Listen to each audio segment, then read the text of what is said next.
అభిషేక్ బెనర్జీ అమిత్ షాకి డైరెక్ట్గా ధమ్కి ఇచ్చి ఏందనంటే నీకు నిజంగానే దమ్ము ఉంటే అగర్ నువ్వు మనిషి పుట్టుకనే ఉడితే నీ జిగర్ల ఛాతీల దమ్ము ఉంటే ఇదే ముచ్చట ఇట్లాంటి మీటింగ్లు నువ్వు 4th మే తర్వాత పెట్టు, అది కూడా నేను చూస్తా అని చెప్పినట్టు. ఒక దేశ గృహమంత్రిని పట్టుకొని నీకు దమ్ముందా అని చెప్పి మాట్లాడుతున్నారు అని అంటే మీకు ఇదికేని ఎంత పులుసు గారిపోతుందని అనేది ఒకటి క్లారిటీ వచ్చేసింది. భారతీయ జనతా పార్టీ కూడా ఒక వినూత్నమైన ఎలక్షన్ క్యాంపెయిన్ నడుపుతున్నది ఏడా బెంగాల్లో. నిన్న వీళ్ళు ట్వీట్ కొట్టిర్రు, మోదీ గారు ఫోటోలు పెట్టి ఓ సూపర్ నడుపుతున్నారు. ఏందనంటే నిరుద్యోగ యువతకు 3,000 ఇస్తాము, ప్రెగ్నెంట్ మహిళలు ఉంటే గర్భవతి మహిళలు ఉంటే వాళ్లకు స్కీమ్ కింద 21,000 ఇస్తాము. వెనకటికి మోదీజీ గారి వీడియోలన్నీ వైరల్ చేస్తున్నారు ఎవరు అపోజిషన్ పార్టీ వాళ్ళు, కాంగ్రెస్ టీఎంసీ వీళ్ళంతా. ఫిజికల్ డిసిప్లిన్ ని ఖరాబ్ చేస్తుంది అని చెప్పి ప్రధానమంత్రి ఒప్పుకున్నట లేదా? ఇది కేసీఆర్ గారు కరెక్ట్గా మాట్లాడారు వెనకటికి కూడా. అంటే రేవంత్ రెడ్డి వచ్చి ఇప్పుడు నేను 3,000 ఇస్తానంటే నేను 4,000 ఇవ్వాలనేది ఏమన్నా వేలంపాట వేస్తున్నావు అని అన్నారు. ప్రజలు పిచ్చోళ్ళై ఫ్రీబీలకు ఓటేస్తున్నారంటే ఈ పిచ్చోళ్లకు పిచ్చి ముదిరేటట్టు మనం కూడా పిచ్చి పథకాలు తీసుకొని వచ్చి ఇలా పిచ్చోళ్ళు చేయాలి. ఇది fact. West Bengal is metro city అని అంటారు. అసలు ఎట్లుంటుంది తెలుసా మీకు ఆ సిటీ? ఎప్పుడన్నా పోయినరా? వృత్తిరీత్యా నేను దేశవ్యాప్తంగా తిరిగే అదృష్టం నాకు దొరికింది, నేను పోయినా. అసలు అది ఊరికంటే అధ్వానం ఉంటుంది. కల్చరల్ హెరిటేజ్ కాపాడుతున్నాం మేము బెంగాల్లో అని చెప్పి మాట్లాడుతున్నా. బొంగేం కాదు. Gautam Model School, Sun City branch, admissions are open for 2026. No admission fee, free school uniform and also bus transportation available for nursery to 10th class. Hurry up. Address: Sun City branch opposite Kasturba Trust. Limited seats. Contact us now 8121573123 and 8977113123. మీరు thumbnail నా వెనక background కూడా చూస్తే మీకు clear కట్గా కనబడుతుంది. ఏంటంటే పని మనుషులు మాయమైపోతారు గురుగాంల నుంచి. ఎక్కడ పోతురు ఏం పోతురు అని చెప్పి జర చిట్టా ఇప్పి చూస్తే మనకు బెంగాల్ ఎలక్షన్కి కంప్లీట్గా ఆ సినారియో కనిపిస్తుంది. అసలు ఈ కనెక్షన్ ఏంది? అసలు వాళ్ళకి ఎవరు ధమ్కీలు ఇస్తున్నారు? అసలు బెంగాల్ ఎలక్షన్స్లో ఈ ధమ్కీ అనే మాట ఎందుకు వస్తుంది ప్రతిసారి? అండ్ బెంగాల్ ఎలక్షన్స్లో కూడా రీసెంట్గా మ్యాసివ్ టర్న్అవుట్ కనిపిస్తుందట. భారతీయ జనతా పార్టీకి 50.6% పోతుందట, మా టీఎంసీకి 46.6% ఓటింగ్ టర్న్అవుట్ కనిపిస్తుందట. టీఎంసీ ముందు లీడింగ్ అనిపించిందట కానీ దాని తర్వాత etcetera. So let's deep dive into the subject. Topic ఏందనంటే అభిషేక్ బెనర్జీ అమిత్ షాకి డైరెక్ట్గా ధమ్కీ ఇచ్చిండు. ఏందనంటే నీకు నిజంగానే దమ్ము ఉంటే అగర్ నువ్వు మనిషి పుట్టుకనే ఉడితే నీ జిగర్ల ఛాతీల దమ్ము ఉంటే ఇదే ముచ్చట ఇట్లాంటి మీటింగ్లు నువ్వు 4th మే తర్వాత పెట్టు, అది కూడా నేను చూస్తా అని చెప్పినట్టు. కాకపోతే అభిషేక్ బెనర్జీ ఎవరితో పెట్టుకుంటుండే ఏం పెట్టుకుంటున్నది పెద్దగా అర్థమవుతలేదు. ఎందుకు చెప్పాలా? అమిత్ షా అక్కడే నిద్రపోతాడు 3rd మే నుంచి. అమిత్ షా ఆడనే నిద్రపోతాడు, ఆడనే నిద్రపోయి లేచే రకం.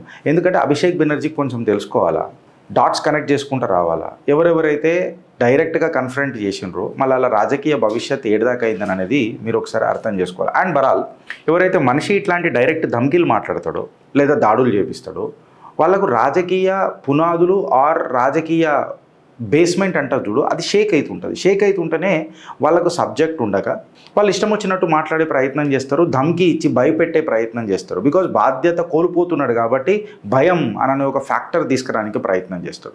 మళ్ళీ అలా అభిషేక్ బెనర్జీ, మమతా బెనర్జీ ఈ ఫియర్ ఫ్యాక్టర్లో మునిగిపోయినరా అని అనేది ఒక పెద్ద వింతైన ప్రశ్న. ఏం కాదు, ఎందుకు చెప్పాలన్నా కులేయం అర్థమవుతుంది. There is something slipping from the ground. అలా భూమి కిందికి అలా కాళ్ళ కిందికి భూమి జారిపోతుంది. ఇప్పుడు అభిషేక్ బెనర్జీ మాట్లాడిన మాటలు మళ్ళీ కరెక్టా రాంగా అనేది నేను పెద్ద చర్చనీయాంశంకి తీసుకోపోలేదు. ధమ్కీ అనేది ఎక్కడైనా తప్పే. అండ్ కంప్లీట్గా నిన్న నాకు ఒక కమెంట్ కూడా వచ్చింది, దాని మీద కూడా ప్రస్తావన మాట్లాడాలా, మేబీ లాస్ట్కి మాట్లాడదాం చలో. ఇప్పుడు మమతా బెనర్జీ కూడా నిన్నేం మాట్లాడిందో మనం చూసినాం, తీసుకున్నాం. ఆమెకి ఎక్కడెక్కడ ఏంటికలు ఎట్లా మొలుస్తాయో ఆమెకు పెద్ద తెలిసి సమజైతలేదు. ఇష్టం వచ్చినట్టు మాట్లాడుతుంది, ప్రధానమంత్రిని పట్టుకొని కంప్లీట్గా దూషించి మాట్లాడుతుంది. ఒక దేశ గృహమంత్రిని పట్టుకొని నీకు దమ్ముందా అని చెప్పి మాట్లాడుతున్నారు అని అంటే మీకు ఇదికేని ఎంత పులుసు గారిపోతుందని అనేది ఒకటి క్లారిటీ వచ్చేసింది. ఇప్పుడు టీఎంసీ కాడికి వచ్చి మనం మాట్లాడితే అక్కడ ఉన్న బెంగాల్ ప్రజలతో కూడా నాకు జర సానుభూతి లేస్తుంది. ఎందుకనంటే నిన్న కమెంట్ రూపంలో కూడా గిరీష్ భాయ్ ఇది ఇట్లున్నప్పుడు మళ్ళీ ఏంది అని అంటే అసలు బెంగాల్ ప్రజలు కూడా నేను 5 రూపాయలకు బతికేస్తున్నా, 10 రూపాయలకు బతికేస్తున్నా, మస్తు తినేసి బతికేయచ్చు అని అంటే అరే బ్రదర్ నేను ఏం అడుగుతున్నా, ఒక జంతువుకు మనం ఏం పెడితే తింటుంది? మనం జంతువులమా మనుషులం? నీ స్టాండర్డ్ ఆఫ్ లివింగ్ పెంచుకోవాలన్నా వద్దా?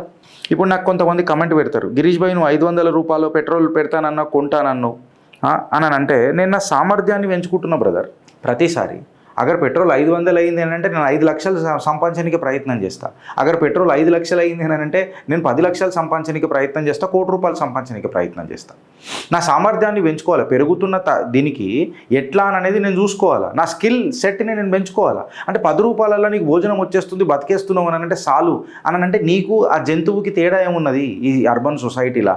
సో నువ్వు ఎట్లా బతికేస్తావు అనేది ఒక పెద్ద క్వశ్చన్. మీకు అర్థమవుతుందా అని అంటున్నా. ఇప్పుడు భారతీయ జనతా పార్టీ కూడా ఒక వినూత్నమైన ఎలక్షన్ క్యాంపెయిన్ నడుపుతున్నది.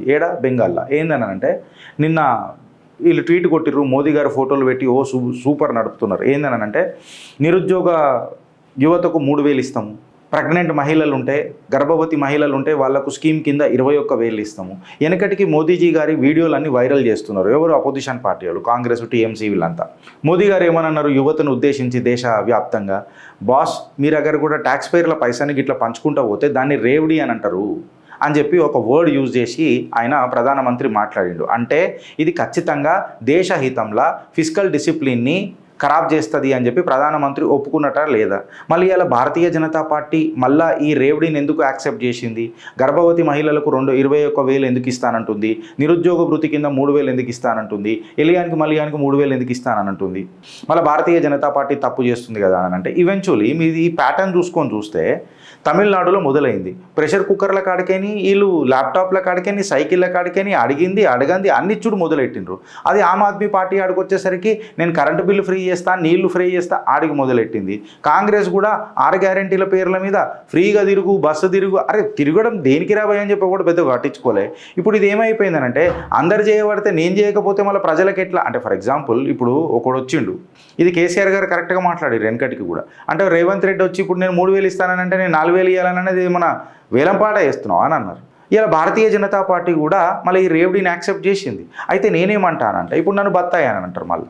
అయితే నేనేమంటానంటే ఇప్పుడు మధ్యప్రదేశ్లో కూడా వీళ్ళు లాడ్లీ బహనా ఎక్సెట్రా ఇట్లాంటి స్కీములు తీసుకొని వచ్చి మాట్లాడారు.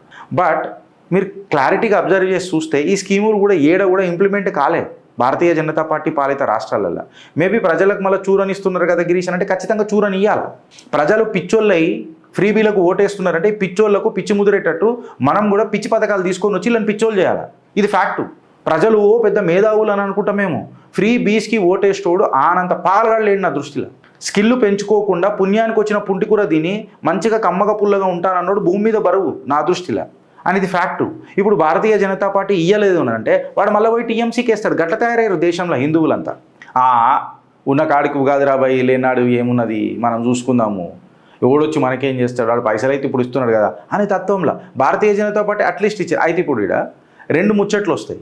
ఇప్పుడు భారతీయ జనతా పార్టీ చేస్తే గిరీష్గా నీకు యాక్సెప్టెడ్, అదే వేరేళ్ళు చేస్తే అన్యాక్సెప్టెడ్ అని అంటే నాకు భారతీయ జనతా పార్టీ చెప్తే యాక్సెప్టెడ్ అని నేను అంటలేదు. అవి ఇంప్లిమెంట్ అయితలేవు. దేశ హితంలా చాలా ముఖ్యం అది అని అంటున్నా. వాళ్ళు చేస్తలేరు, పబ్లిక్కి చూరం చేస్తున్నారు. చూరం చేయాలా? పాగలగాళ్ళు ఉన్నప్పుడు అలాంటి పాగలబనాన్ని చుట్ల కొత్త ఏమున్నది? అవలగాళ్ళ పథకాలే తీసుకురావాలి కదా మళ్ళీ. సో భారతీయ జనతా పార్టీ కరెక్ట్గానే చేస్తున్నది కొన్ని విషయాలు, నాకు అలా డౌట్ లేదు. కాకపోతే ఈ రేవడీ కల్చర్ ఇప్పుడు ప్రధానమంత్రి అని మళ్ళీ అదే రేవడీ కల్చర్కి భారతీయ జనతా పార్టీ వస్తున్నారు అని అంటే భారతీయ జనతా పార్టీ వివశ అయి వస్తున్నదా లేకపోతే భారతీయ జనతా పార్టీని వివశ చేస్తున్నారా అనే ప్రశ్న పార్టీల కంటే ఎక్కువ ప్రజల మనం వేసుకోవాలి బ్రదర్. ఎందుకట్లా పార్టీలు ఫ్రీబీస్ పెట్టి వివక్షతాకు వస్తున్నది అని ఎలక్షన్ కమిషన్కి చిత్తశుద్ధి ఉన్నదా అనేది ఒక ప్రశ్న వస్తుంది నాకు. అరే ఇప్పుడు బెంగాల్లో 8 లక్షల కోట్ల అప్పు ఉన్నది బెంగాల్ మీద. ఇప్పుడు మళ్ళీ భారతీయ జనతా పార్టీ ఇత్తిఫాక్లా గెలిచినా అదృష్టం కొద్దీ నీకు నాకు మనం అందరం బతాయిలేం కాబట్టి వాళ్ళ దృష్టిల్లో మనం ఇట్లా గెలిచినా ఆబ్వియస్గా ఇప్పుడు 7 లక్షల కోట్లు ప్లస్ ఈ మళ్ళీ ఫ్రీ బిల్ ఇస్తాయి. దీనికి ఎట్లా ఫండింగ్ చేస్తారు? మళ్ళీ ఫైనాన్షియల్ డిసిప్లిన్, ఫిజికల్ డిసిప్లిన్ అనేది కంప్లీట్గా పోదా? సో ఏడికేం తెస్తారు అని అనేది ఒక పెద్ద ముచ్చట అయిపోయింది. ఈ ముచ్చటకు వీళ్ళు మూలధనం మూట ఏడికేం తెస్తారు అని అనేది ఒక క్వశ్చన్. ఈ రేవడీ కల్చర్లలో ఈ ట్రాప్లలో ఇలా భారతీయ జనతా పార్టీ కూడా పడ్డది కదా. అయితే నేనేమంటా అంటే నాకు ఇబ్బందికరంగా కొన్ని విషయాలు ఉన్నా ఇప్పుడు నువ్వు బీజేపీని వ్యతిరేకిస్తున్నావు గిరీష్ అని. నేను బీజేపీని వ్యతిరేకిస్తలే బ్రదర్. నేనేమంటున్నా ఇవాళ BJP has become a new Congress but this new Congress is inclined towards the nation అని చెప్తా. భారత్ సైడ్ ఒంగున్నది, ఇది భారత్ సైడే మాట్లాడుతున్నది, భారత్కి మద్దతు తెలిపి మాట్లాడుతున్నది. సో ఈ రేవడీ పార్టీ ఇప్పుడు ఏదైతే అకార్డింగ్ టు మోదీ గారు అన్నారు కదా ఈ రేవడీ పార్టీలకి ఇట్లా చేస్తారనని. సో ఆబ్వియస్గా ఎప్పుడైతే ఫ్రీ స్కీమ్స్ నడిపి నువ్వు రేవడీ అని ముద్ర పడుతుందో ఈ ముద్ర భారత్కి ఇంక్లైన్డ్ అయి ఉన్నదని అంటే నా స్వార్థం భారత్. వీళ్ళ లెక్క పోయి విదేశాలలో పోయి స్వదేశాన్ని దూషించే నాయకులు అయితే భారతీయ జనతా పార్టీ లేరు కదా. ఇది ఒక్కటి నాకు సాటిస్ఫాక్షన్ ఇస్తుంది. ఇప్పుడు నువ్వు ఆ రోజు ఇట్లా మాట్లాడుతావు, ఇక్కడ ఇట్లా మాట్లాడుతావు, మమ్మల్ని కన్ఫ్యూజన్ చేస్తున్నావు అంటే, అరే జిందగీలో నేను మన అభిమన్యు నారాబాయ్ తల్లి గర్భంలో ఉన్నప్పుడే అర్జునుడు లెక్క మొత్తం అర్జునుడు చెప్పినట్టు మొత్తం ఈ స్ట్రాటజీ అంతా నేర్చుకొని అని పద్మవ్యూహంలో పోయి నేను జావరానైనా. నేను ఏమంటున్నా, నాకు క్లారిటీ లేనప్పుడు నేను కొన్ని మాట్లాడతా, బట్ క్లారిటీ వచ్చినప్పుడు కూడా ఆ కన్ఫ్యూజన్ని క్లియర్ చేసే ప్రయత్నం చేస్తాం మనం అని చేసుకోవాలా. Life is like A journey. మనకు ఆ పరంధాముడు లేడు, మనం పరమ పాపాత్ములం. మనకు రథసారథి లెక్క శ్రీకృష్ణుడు ఎప్పుడు రాడు. ఆబ్వియస్గా ఆయన చెప్పిన సూత్రాలను కరెక్ట్గా పాటిస్తే నీ జర్నీ కొంచెం సుఖమయం ఉంటుంది. మోర్ ఓవర్ గుర్తుపెట్టుకోవాల్సిన విషయం ఏంటనంటే, నీ కర్మను నువ్వు పోస్ట్పోన్ చేయలేవు, బట్ అట్లీస్ట్ నీ కర్మను ఎంత శాంతియుతంగా సర్పాస్ చేస్తామని అనేది జర్నీ. బాధలు బాధ్యతలు అందరికీ ఒకటే, బట్ ఆ బాధలను ఎంత బాధ్యతగా ఉన్నామని అనేది ఇంపార్టెంట్. సో ఓ హిందూ, నువ్వు ఏడుదాకా పోతున్నావు, ఏడికి పోవాలనుకుంటున్నావు, ఇప్పుడు ఏడున్నది నీ పొజిషన్ అనేది చాలా ఇంపార్టెంట్. ఇలా బెంగాల్ ప్రజలకు కూడా నేను చెప్పాల్సింది ఏందనంటే, ఇన్ కేస్ అగర్ తెలుగు వాళ్ళు అక్కడ ఉంటే, west Bengal is metro city అని అంటారు. అసలు ఎట్లుంటుంది తెలుసా మీకు ఆ సిటీ? ఎప్పుడన్నా పోయినరా? వృత్తిరీత్యా నేను దేశవ్యాప్తంగా తిరిగే అదృష్టం నాకు దొరికింది, నేను పోయినా. అసలు అది ఊరికంటే అధ్వానం ఉంటుంది. కల్చరల్ హెరిటేజ్ కాపాడుతున్నాం మేము బెంగాల్లో అని చెప్పి మాట్లాడుతున్నా. బొంగేం కాదు. నిజంగా చెప్పాలని అంటే, నువ్వు ఫ్రాన్స్కి పో, నీకు తెలుస్తుంది కల్చరల్ హెరిటేజ్ అంటే ఎట్లుంటుందో. నువ్వు గ్రీస్కి పో, నీకు తెలుస్తుంది కల్చరల్ హెరిటేజ్ అంటే ఎట్లుంటుందో. పాత బిల్డింగ్లు కనిపించినా ఇటలీకి పో, నీకు తెలుస్తుంది పాత బిల్డింగ్లు నీకు కనిపించినా. కాకపోతే అలా కల్చర్ అనేది ప్రివేల్ అవుతుంది, శుభ్రంగా ఉంటాయి ఈడ. అండ్ మనము ఆడకు వచ్చినాక, అరే బెంగాల్ ఎట్లాంటి రాష్ట్రం అంటే, 5 రూపాయలు 10 రూపాయలకు కూడా కడుపు నిండా భోజనం దొరుకుతారా అంటే, జంతువులకు ఏది పెడితే తింటారా నాయన, మనుషులకు ఎట్లా నడుస్తుందిరా అంటే, నీ సమర్థత నీ సామర్థ్యాన్ని పెంచుకోవు నువ్వు అంతే. ఇక ప్రభుత్వాల మీద ఆధారపడి పైసలు తినే రకమే నువ్వు. ఇక ఇది ఏడుదాకా పోతుంది ఫ్రెండ్స్.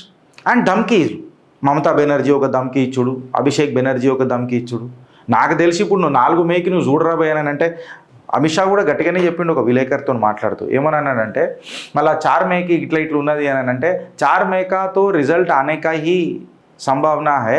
8 बजे फर्स्ट फेज हो जाएगा, 10 बजे सेकंड फेज हो जाएगा, लगभग 12-1 बजे तक तो पूरा रिजल्ट आ जाएगा.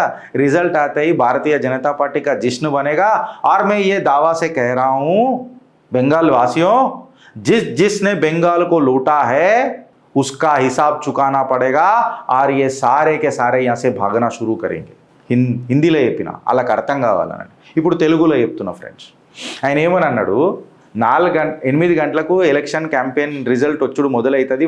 10 గంటలకు ఫస్ట్ ఫేజ్ అయిపోతుంది, 12 గంటలకు సెకండ్ ఫేజ్ అయిపోతుంది. వస్తూ 2-3 గంటలకు రిజల్ట్ బయటికి వచ్చేస్తుంది. ఎవడెవడైతే బెంగాల్ని లూటీ చేసిండు చూడు, వాళ్ళందరికీ ప్యాంట్లు తడిసిపోయేటట్టు ఉచ్చబడుతుంది. హిసాబ్ చుకానా పడేగా అని చెప్పి మాట్లాడాడు. ఇప్పుడు వీళ్ళ మోడల్ కూడా తీసుకొని చూస్తే, ఓకే, ఇప్పుడు బత్తాయిలో ఇప్పుడు నేను బత్తాయి అని అంటారు, అందుకే నేను వీళ్ళు అని అన్నట్టు నేను వాళ్ళతో అసోసియేట్ అవుతలేను రా బాయ్. ఇప్పుడు అని అర్థం చేసుకోండి. ఇప్పుడు ఇక్కడ సీన్ ఏందనంటే, గుజరాత్ మోడల్ మనకు ఉన్నది, మధ్యప్రదేశ్ మోడల్ మనకు ఉన్నది, యోగి మోడల్ మనకు పక్కకే ఉన్నది. ఇవన్నీ మనం చూసుకుంటే కూడా ఇక్కడ ఎస్పెషల్లీ గుజరాత్ నువ్వు చూస్తే, ఆడోళ్ళు రాత్రి నీకు నేనే స్వయంగా చూసిన, బంగారం వేసుకొని వెండేసుకొని మంచిగానే నడుస్తుంటారు, వాళ్ళకి ఏం ప్రాబ్లంలు లేవాడా. బట్ అదే నువ్వు బెంగాల్లో నడవగలుగుతారా? ఎస్పెషల్లీ హిందువులు నడవగలుగుతారా? హిందూ మహిళలు నడవగలుగుతారా? ఒకసారి అర్థం చేసుకుంటారు. మీరు పెంచి పోషిస్తున్నారు. ఇప్పుడు హిందూ మహిళలు నడవగలుగుతారా? స్పెసిఫిక్ ఎందుకు మాట్లాడుతున్నావు అని అంటే, ఓటర్లకు ధమ్కీలు వచ్చినాయి కదా. మళ్ళీ ఏం ఓటర్లకు ధమ్కీలు వచ్చినాయి గిరీష్ అని అంటే, ఓపీ ఇండియాలో వచ్చిన కథనం జర చదువుండ్రి తెలుస్తుంది. ఆధారాలు ఏంది గిరీష్ మాట్లాడాడు. సడన్గా గురుగాంలో పని మనుషులు అందరూ గాయమైపోతున్నారట. మేము ఊరికి పోవాలని వెళ్ళిపోతున్నారట. పోకపోతే ఒక పంచాయతీ, పోతొక పంచాయతీ, వీళ్ళందరూ వెళ్ళిపోతున్నారట. టీఎంసీ కార్యకర్తలు ఫోన్ చేస్తున్నారట. టీఎంసీ కార్యకర్తలు ఫోన్ చేసి, నువ్వు ఇప్పుడు ఓటు వేయకపోతే నీ ఆస్తులు నీ ఇల్లు మొత్తం వెళ్ళిపోతుంది, నెక్స్ట్ టైం నీకు ఓటింగ్ రైట్స్ ఉండదు, భారతీయ జనతా పార్టీ నిన్ను పంచాయతీ చేసేస్తుంది, నిన్ను మొత్తం ఆగమాగం చేసేస్తుంది అని అంటే, ఇక్కడ పనోదులు పెట్టి వాళ్ళు బెంగాల్కి పోతున్నారట. ఇది హిందూ మహిళలు కూడా కొంతమంది అప్రమత్తమై అప్రహెన్షన్స్కి గురై వాళ్ళు కూడా బయలుదేరుడు మొదలెడితే కంప్లీట్గా గురుగాంలో పని మనుషులు దొరకక రీల్స్లు మెమ్మిలు చేసుకుంటూ తిరుగుతున్నారు గురుగాం ప్రజలు. అయితే కనెక్షన్ డాట్ చేసి చూస్తే ఇక్కడ ఏమైంది తెలుసా? ఏంది మీరు ఇట్లా హుటాహుటిన పోతున్నారు, ఓటయ్యనిగా పోతున్నారు అంటే, మీరు ఏమైనా బంగ్లాదేశీలా? మేము బంగ్లాదేశీలంగా మేము బెంగాల్లో అని చెప్పి టూటా పుటా హిందీ మాట్లాడుకుంటా వాళ్ళు పోతున్నారట. మమతా బెనర్జీ కూడా ఒక లోకల్ ఫీలింగ్ గట్టిగా తీసుకొని వచ్చింది. ఎట్లా అనంటే అగో చూసినావా భారతీయ జనతా పార్టీ వచ్చిందంటే ఒక గుజరాత్ స్టేట్ని తీసుకొని వచ్చి ఇక్కడ పెడతారు. గుజరాత్ స్టేట్ని ఇక్కడ పెట్టిన తర్వాత ఇక బెంగాలీ కల్చర్ మనకేముంటుంది, బెంగాలీ మాట్లాడేటోడు బెంగాల్ ముఖ్యమంత్రి కావాలి కానీ గుజరాతీ మాట్లాడేటోడు బెంగాల్ ముఖ్యమంత్రి అవుతాడు. అంటే గుజరాత్ మాట్లాడేటోడు బెంగాల్ ముఖ్యమంత్రి ఎందుకు అవుతాడు మమతా బెనర్జీ? మనల్ని చేపలు తిననియరు, మన నాన్ వెజ్ మొత్తం బంద్ చేస్తారు గుజరాతీలు వచ్చి అని చెప్పి ఎల్లిమల్లి కథలన్నీ చెప్తున్నది ఎవరు? మన మమతా బెనర్జీ. వీళ్ళు ఏం చేసిర్రు, బాజాబ్తా కాషాయకాండ్ వాళ్ళు వేసుకొని చాప తిని అవు నేను భారతీయ జనతా పార్టీ లీడర్ని, అనురాగ్ ఠాకూర్ కూడా పోయింది అనుకుంటాడికి, బాజాబ్తా కండువలు వేసుకొని చాప తినుకుంటా అవు నేను భారతీయ జనతా పార్టీనే కానీ మాంసాహారిని బరబ్బర్ తింటున్నా. అయితే ఇప్పుడు ఏంది కథ?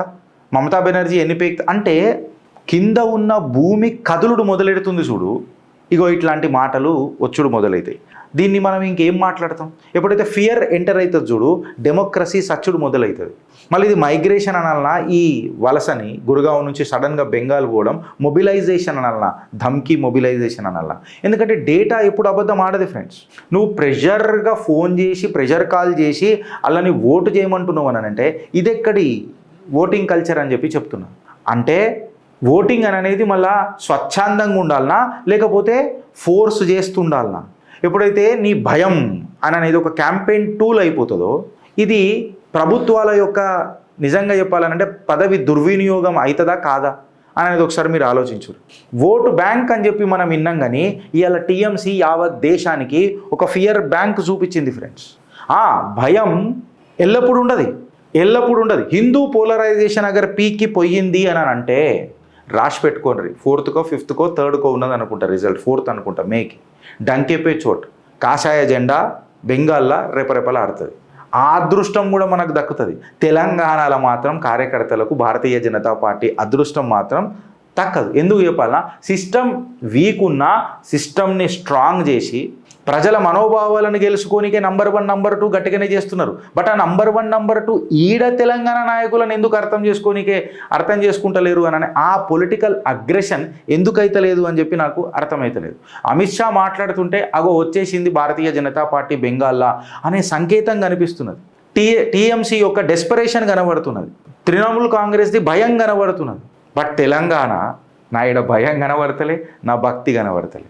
ఏం కనబడుతున్నది అని అంటే పార్టీ ఇంటర్నల్గానే భ్రష్టాచారం కనబడుతుంది. ఏదైతే పార్టీ భ్రష్టాచారకే ఖిలాఫ్ కొట్లాడతానన్నది చూడు, అదే ఈడ మునిగిపోయి ఉన్నది. బెంగాల్లో కూడా వచ్చేసింది బీజేపీ, మళ్ళీ తెలంగాణలో ఏమైంది బీజేపీ. భారత్ మాతాకి జై.